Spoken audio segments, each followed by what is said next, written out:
আপনাদের সবাইকে স্বাগত। আমি আশা করি আপনারা সকলে ভালো আছেন এবং সুস্থ আছেন। আমি আপনাদের সামনে একটা মিষ্টি খাবার নিয়ে এসেছি, পাটিসাপটা, ক্ষীরের পাটিসাপটা এবং নারকেলের পাটিসাপটা, দুটোই আমি করে দেখাবো এবং ক্ষীরটাও আমি বাড়িতে বানাবো। আজকের এই পাটিসাপটা বানাবার জন্য আমি এখানে গোবিন্দভোগ চাল নিয়েছি 250, আমি ভিজিয়ে রেখে শুকিয়ে মিক্সিতে গুঁড়ো করে নিয়েছি। আর নিয়েছি পাটালি গুড়, একটা নারকেল কুড়িয়ে, আর 500 চিনি আমি গুঁড়ো করে নিয়েছি। আর ময়দা নিয়েছি পরিমাণ মতো, যা লাগবে ততটাই দেব। 1 প্যাকেট দুধ নিয়েছি ব্যাটারটা করার জন্য, চিনি নিয়েছি, আর নিয়েছি গুঁড়ো দুধ নিয়েছি 150 গ্রাম। আর ক্ষীরটা বানাবার জন্য আমি ক্রিম সমেত একটা প্যাকেট নিয়ে নিয়েছি দুধের। এই দুধটা দিয়ে আমি ক্ষীর বানাবো, আমি ক্রিম সমেত এই দুধটা নিয়েছি। এবারে তাহলে প্রথমে আমি এই নারকেলটাকে পুর বানাতে হবে। আমি একটা কড়াই ভেতরে এই নারকেলটা আমি দিয়ে দিচ্ছি।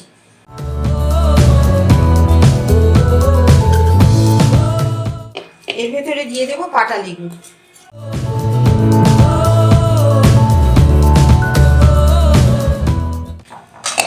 একই সঙ্গে আমরা এই দুটোই একসঙ্গে করে নেব। এবারে দুধটা কেটে আমি এর ভেতরে দিয়ে দেবো। আমি এখানে 500 ml দুধ নিয়েছি, এই দুধটা দিয়ে আমি একটুখানি ক্ষীর বানাবো। আচ্ছা, আর এই ক্ষীরের ভেতরে দেব আমি গোবিন্দভোগ চালের গুঁড়ো 2 চামচ, আর দেব আমি এই গুঁড়ো দুধটা। ঠিক আছে, আমরা তাহলে এবারে ওটা করতে শুরু করি। প্রথমে আমি গ্যাসটা ধরিয়ে দিচ্ছি। গ্যাস ধরিয়ে আমি দুধটাকে জাল দিতে শুরু করে দিয়েছি। আর এদিকে আমি নারকেলের পুর করার জন্য নারকেলটাকেও কিন্তু করে নিচ্ছি একই সঙ্গে। এটা অল্প আঁচটাকে তখন আমি একটু লো করে রাখলাম। এবার আমি ওইদিকে ব্যাটারটা রেডি করব। ব্যাটারটা রেডি করে আমি ওখানে ওকে রেস্টে রাখতে 15 থেকে 20 মিনিট সময় দেব। প্রথমে আমি ব্যাটারটা করার জন্য আমি একটা গামলা নিয়েছি, এর ভেতরে আমি 250 গ্রাম গোবিন্দভোগ চাল গুঁড়ো করে নিয়েছি, সেই পুরোটাই আমি নিয়ে নিচ্ছি। এরপরে আমি এর ভেতরে নিয়ে নিচ্ছি ময়দা। আমি 6 চামচ ময়দা নিয়ে নিয়েছি। আর নেব এখানে আমি 500 চিনি গুঁড়ো করে নিয়েছি, সেই গুঁড়ো চিনিটা আমি 250 মতো দেব।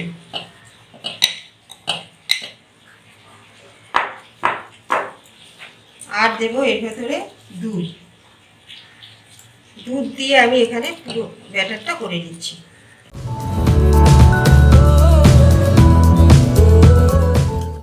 পুরো ব্যাটারটাই কিন্তু আমি দুধ দিয়ে গুলবো। যদি এখানে যে দুধ এনেছি যদি না হয়, আমি আরও দুধ এনে এর ভেতরে দেব। আমি এখানে 250 গ্রাম গোবিন্দভোগ চালের গুঁড়ো দিয়েছি। এতে ময়দা কিন্তু আপনি 300 মতো ময়দা দেওয়া যাবে। শুধু চাল দিয়ে করলে একটুখানি ফেটে ফেটে যায়, তো পরে আমরা তো করি মানে 3-4 দিন খাওয়া যাবে, সেই জন্য। আর এর ভেতরে যদি আমি একটুখানি ময়দা দেই তাহলে ওই ফাটা ফাটা ভাবটা আর পরে থাকে না। ফ্রিজে রাখলে জিনিস শক্ত হয়ে যায় তো। এবারে আমি এটাকে ভালো করে মিশিয়ে নেব। ব্যাটারটা রেডি হয়ে গেছে। আমি এখানে 5 মিনিট ধরে আমি এটাকে কিন্তু ভালো করে গুলে নিয়েছি। এবার আমি এখানে 15 থেকে 20 মিনিট আমি রেস্টে রাখবো। এটা না মোটা হয়েছে না পাতলা হয়েছে, এরকম ধরনের একটা ব্যাটার তৈরি করতে হবে। আমি কিন্তু এতে সমস্তটাই দুধ দিয়েছি, জল দেইনি।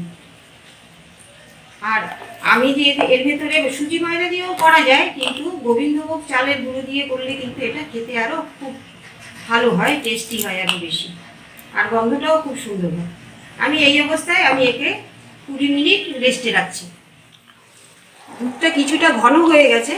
এরপরে আমি এর ভেতরে এই যে আমি 10 টাকা দামের 2 প্যাকেট আমুল স্প্রে দুধ দিয়েছি, এটা আমি আস্তে আস্তে করে দেব আর এর সঙ্গে গুলে দেব।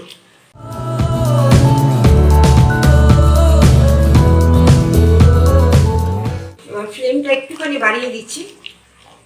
আর একটু পরে দেবো এর ভেতরে গোবিন্দভোগ চালের গুঁড়ো, ছোট চামচের 2 চামচ। এই ক্ষীরের ভেতরে যদি আমি গুঁড়ো দুধ দেই তাহলে কিন্তু তাড়াতাড়ি ঘন হয়ে যায় এবং ক্ষীরটার টেস্টও কিন্তু অনেকটা ভালো হয়। আর এর ভেতরে এখন আমি গোবিন্দভোগ চালের গুঁড়ো দিয়ে দিচ্ছি, একটু অল্প অল্প করে দিয়ে তাহলে নাড়তে থাকবো।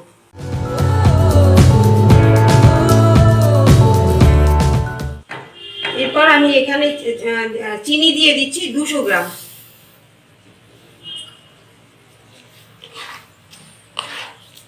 আর 1 টুকরো পাটালি গুড় দেবো এর ভেতরে। এখন তো পাটালি গুড় ভেজাল, দুধ কেটে যায় অনেক সময়, সেই জন্য পাটালি গুড়টা পুরোটা আমি দেবো না। আমি চিনিটা দিলাম, আর একটু সেন্টটা ভালো হওয়ার জন্য, গন্ধটা সুন্দর হওয়ার জন্য অল্প পাটালি গুড় এখন একদম শেষে দেবো। এটা অনবরত নাড়তে থাকবো যতক্ষণ না ঘন হয়। দুধটা ঘন হয়ে এসছে, এরপরে আমি এর ভেতরে অল্প পাটালি গুড় দিয়ে দেবো, একটু কালারটা চেঞ্জ করার জন্য, এবং সেন্টটাও খুব সুন্দর হবে।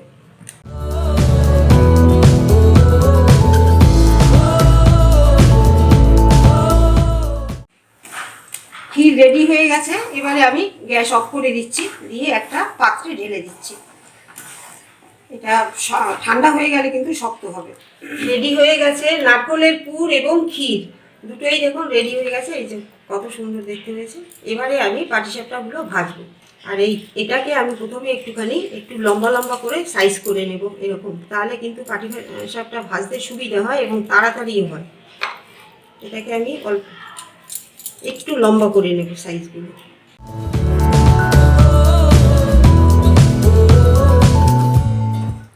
আমি এখানে তুলো দিয়ে একটা ন্যাকড়া দিয়ে একটা পুটুলি বানিয়ে নিয়েছি। আমার প্যানটা গরম হয়ে গেছে, এবার আমি এটা একটুখানি করে ঘষে দেব। 1 হাতা করে ব্যাটার আমি এতে দিয়ে দিচ্ছি।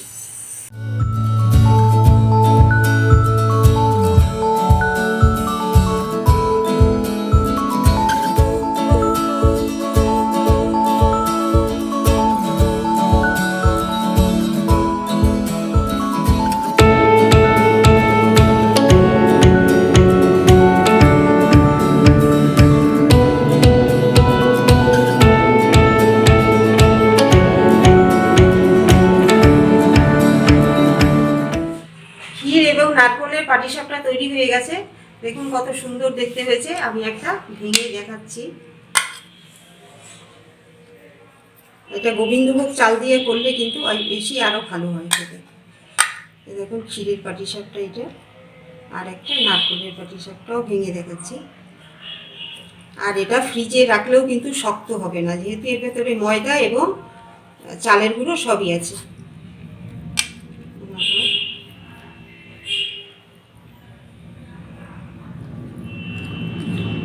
আপনারা এটা বাড়িতে বানাবেন, খুব ভালো লাগবে খেতে। আজকের মতো আমি এখানেই শেষ করছি, আবার চলে আসবো নতুন কোনো ভিডিও নিয়ে।